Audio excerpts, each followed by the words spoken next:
Sometimes I wonder why I do this. And then I realize I do it for all of you. I do it for all of you to save you the hour of your life of sitting through this every Tuesday night. Again, last night, it's an hour show, 40 minutes of actual runtime, 20 minutes of commercials.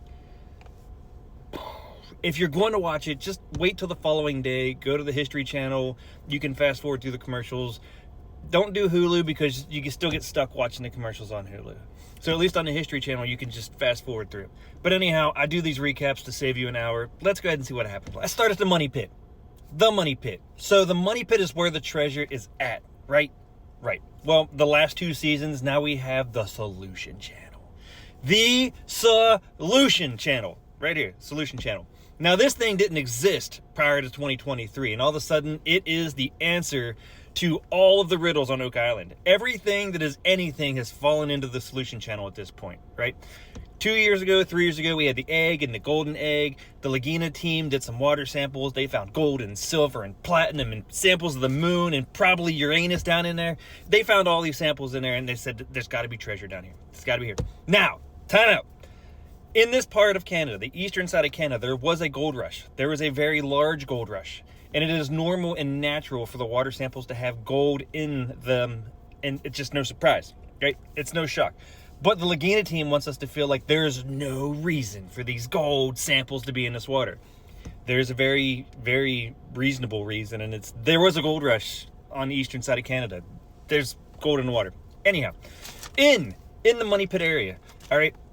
So the Solution Channel, we now have it drawn out on the map, even though they don't know where it's at. And they showed us they don't know where it's at because of all of the core samples that they've done. They keep missing the Solution Channel. How do you know where it's at, but you keep missing it? Anyhow, they keep missing the Solution Channel. This week, they're still digging in borehole 4.5.5.5.5.5.5.5. Sorry. 4.5, right? It's supposed to be the treasure hole. The Laguna brothers have said this is the treasure hole. So they bring up the last core. Obviously, there's no Solution Channel. It's full of just rocks and sediment and nothing. They throw it out on the table, and Rick says, where's the handheld metal detector? And they pull out the handheld metal detector, and he says, we got to put it over on this table. Now, every other time that they've had a sample, they've laid it right there on the table in front of them, and they've just handheld metal detected it right there with no issues. But now, all of a sudden, we got a new table that all the samples have to be moved to be metal detected. So, what has happened in the past that made him go, you know what, maybe we shouldn't metal detect on a table because it's just not accurate. So let's build a new table because we need a new shot for the film. Right. They didn't find diddly squat. Money Pit, diddly squat. Let's go to the swamp. To the swamp! Now, over in the swamp, we have Billy, Gary, and Derek. Now, we've heard for the 1000th time that the western side of the swamp has barely been researched. So Gary Drayton is over there with his trusty metal detector, and Billy's got his backhoe, and they are investigating the western side of the swamp. So what do we find on the western side of the swamp? Throw it up here. So the first thing they found a piece of wood. Holy crap, they found wood. They found a long piece of wood. They said, looks like it was shaved. Well, yeah, Billy, it's shaved. You just drove the backhoe right down the back of it. You shaved the jet out of it. Anyhow, Gary looked at this thing, and he said, you know what? That looks like a corduroy road. That looks like a corduroy road that they would have used over in Europe to drive things across. Now, they only found one. They found one tree laying across this area. They didn't find 2 or 3 or 4 or a dozen that would actually make you think there was a road there. They found one, and they said it looks like a corduroy road. Here's the one. What? I don't know. Gary's swinging his metal detector around. He found some coal. Now, the coal made his metal detector go beep, beep. He picked it up, and he went, is this coal? Or is this charcoal? It'll tell a story because this is the same thing we found on the eastern side of the swamp. Cool. Great.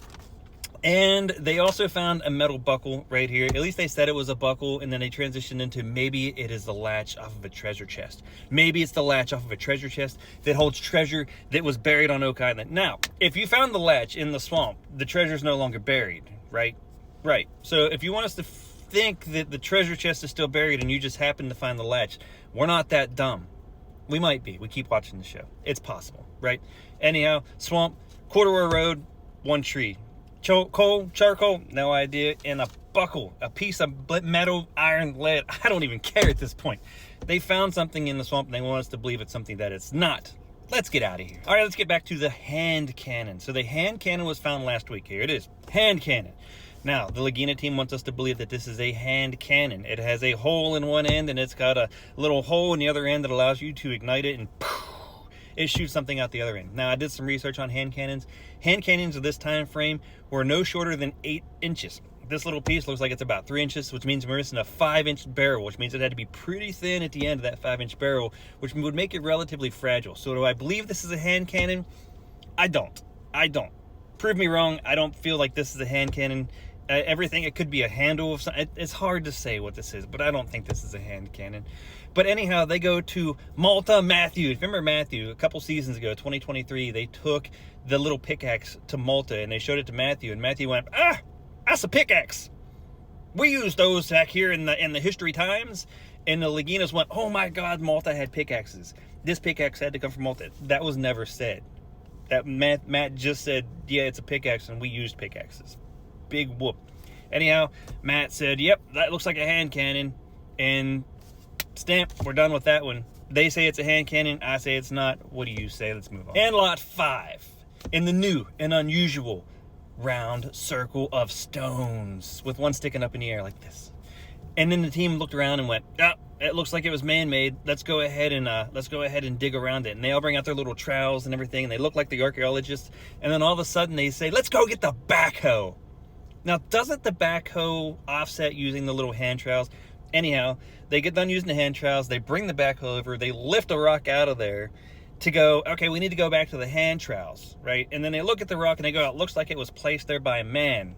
No, duh, right? No duh. Anyhow, they do some measurements, and Marty or Rick, I don't even care which one at this point, what do we know about this? To which Dr. Spooner says, well, it's 72 inches across, exactly 6 feet. And they all went, the rule of 72. The rule of 72 is a Templar thing. It proves and guarantees that it's Templar. Now, again, a couple seasons ago, they had an expert come in to talk about Nolan's Cross and how Nolan's Cross was divisible by 72, and it has to mean it's got to be associated with the Templars. Now, hold up, wait a minute, time out. Because I didn't talk about this before, but I'm going to talk about it now.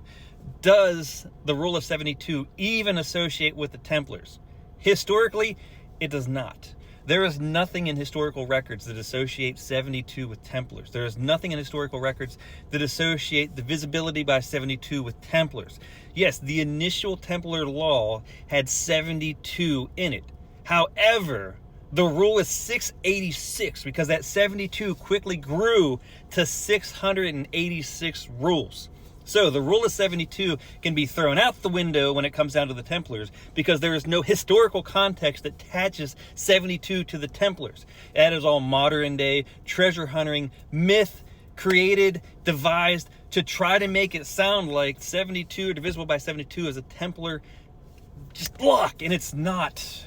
Just trust me on this one. 72 doesn't have anything to do with Templars aside from their first rules were 72, and then they become 686, and you never hear about the Templar rule of 686. There's nothing on Oak Island divisible by 686.